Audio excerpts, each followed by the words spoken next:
ఆ రాజ్యంలో మగాడిగా పుట్టడమే ఒక శాపం. ఎన్నో ఏళ్ల క్రితం కుందన రాజ్యంలో ఒక వింత ఆచారం ఉండేది. అదే వీరముద్ర పోటీ. ఆ రాజ్యంలో ఉండే మగవాళ్లకి యోధులకి ఒక పోటీ పెడతారు. అందులో గెలిచిన వారికి ఎన్నో బహుమానాలు ఇచ్చి శిక్షణ ఇచ్చి వీరులుగా మారుస్తారు. అందరికీ తెలిసినది అదే. కానీ ఆ పైన జరిగేది తెలిస్తే ఏ మగాడు ఆ పోటీల్లో పాల్గొనడు. ఒకరోజు సుబాహు అనే అబ్బాయి ఆ సంవత్సరం వీరముద్ర పోటీల్లో గెలిచిన రక్తకేతు అనే వీరుడు బంగారు ఆభరణాలతో అలంకరించిన తెల్లని గుర్రం మీద ఊరి జనమంతా పూలు చల్లుతూ ఉంటే అందరి అభినందనలు స్వీకరిస్తూ ముందుకు నడిచాడు రక్తకేతు.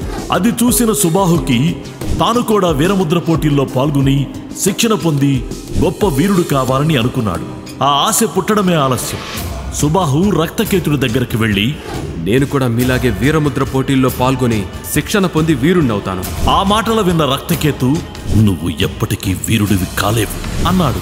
ఆ మాటలకి మనసు చిన్నబుచ్చుకున్న సుబాహు సంవత్సరం పాటు ఎండ వాన వణికించే చలి దేనిని లెక్క చేయకుండా వీరముద్ర పోటీల కోసం కృషి చేశాడు. అతని కృషి గురించి ఆ నోటా ఈ నోటా పాకి రాజ్యం మొత్తం తెలిసింది. సుబాహు ఒంటి చేత్తో ఏనుగుని మట్టి కరిపిస్తాడని, పెద్ద పులి సైతం సుబాహును చూసి 2 అడుగులు వెనక్కి వేస్తుందని, సింహం జూలు పట్టుకొని ఆ సింహం మీద స్వారీ చేస్తాడని ఎన్నో పుకార్లు. నమ్మని వాళ్ళు స్వయంగా చూడడానికి కూడా వచ్చేవాళ్ళు.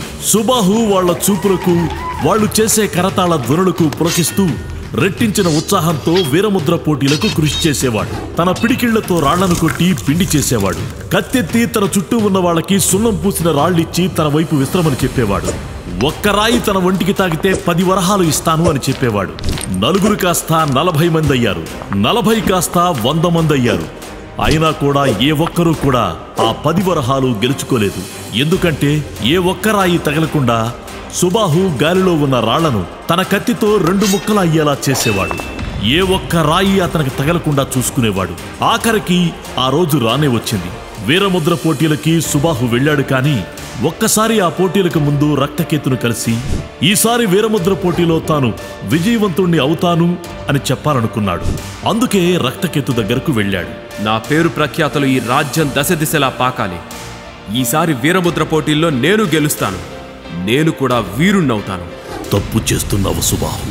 వీరుడు అవ్వాలంటే వీరముద్ర పోటీల్లో పాల్గొనాల్సిన అవసరం లేదు. ఇక్కడ శిక్షణ తీసుకున్నాక జరిగేదేంటో తెలిస్తే నువ్వు ఈ పోటీల్లో పాల్గొనకుండా పారిపోతావు. భయపెట్టాలని చూస్తున్నారా? జాగ్రత్త పడమని చెబుతున్నా. మరి మీరెందుకు జాగ్రత్త పడలేదు? ఆ అవకాశం నాకు దొరకలేదు. అందుకే నీకు చెప్తున్నా. నేను వీరుణ్ణయ్యాక మీ ప్రాముఖ్యత తగ్గిపోతుందని భయపడుతున్నారా? కంగారు పడకండి. మీ భయాన్ని నిజం చేసే బాధ్యత నాది. పిచ్చివాడా, ఈ రాజ్యంలో ఆ మహారాణి ఆరావళి ఉన్నంత వరకు ప్రాముఖ్యత ఎవ్వరికీ దొరకదు.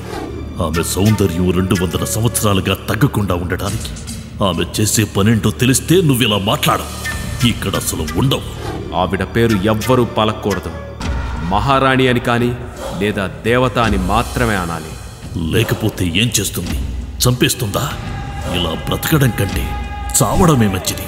ఒక వీరుడయ్యుండి ఇలా మాట్లాడతారేంటి? రక్తకేతు ఏదో చెప్పబోయేలోపు అక్కడికి ఎవరో వచ్చారు. అది గమనించిన రక్తకేతు, త్వరగా వెళ్ళి ఆ స్తంభం నీడలో గోప్యంగా దాక్కు. ఇక్కడ ఏం జరిగినా బయటికి మాత్రం రాకు. నా ప్రాణాలు కాపాడాలని ఆవేశపడితే ముందు నీ ప్రాణాలు పోతాయి, జాగ్రత్త అని హెచ్చరించి వచ్చిన ఒక వింత మనిషిని, ఆ వింత మనిషి వెనకే ఉన్న మహారాణి ఆరావళిని లోపలికి ఆహ్వానించాడు రక్తకేతు. వచ్చిన వాళ్ళకి ఆ గదిలో సుబాహు ఉన్నట్లు తెలియదు. సుబాహుకి తన కళ్ల ముందు జరిగేది చూసి ఒక్కసారిగా ఆశ్చర్యపోయాడు. ఎంతో కృషి చేసి ఎన్నో విద్యలు నేర్చుకున్నా కూడా అతని ఒంటి నిండా చెమటలు పట్టాయి. అతని కాలి కింద భూమి జారిపోయిందా అన్నట్లు అనిపించింది. సుబాహు ఆ వింత వ్యక్తి మహారాణి వెళ్లిపోయేంత వరకు వేచి ఉండి వాళ్ళు వెళ్లిపోయాక అక్కడి నుండి బయటకు పరుగు తీశాడు. అంతలో ఎవరో సుబాహును గుర్తుపట్టి వీరముద్ర పోటీలకి తీసుకువెళ్లబోయారు.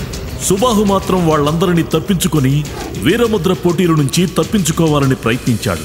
వీరముద్ర పోటీలకు సంవత్సరం పాటు కష్టపడినా సుబాహు పోటీలో పాల్గొనకుండా ఎందుకు పారిపోయాడు? అసలు రక్తకేతు గదికి వచ్చిన ఆ వింత వ్యక్తి మహారాణి ఆరావళి అసలు ఏం చేశారు?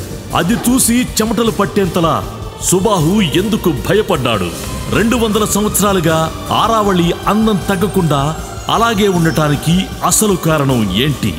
ఈ ప్రశ్నల సమాధానాలు తెలుసుకోవడానికి వెంటనే పాకెట్ ఎఫ్ఎం డౌన్లోడ్ చేసుకుని వినండి జగదేక వీరుడు.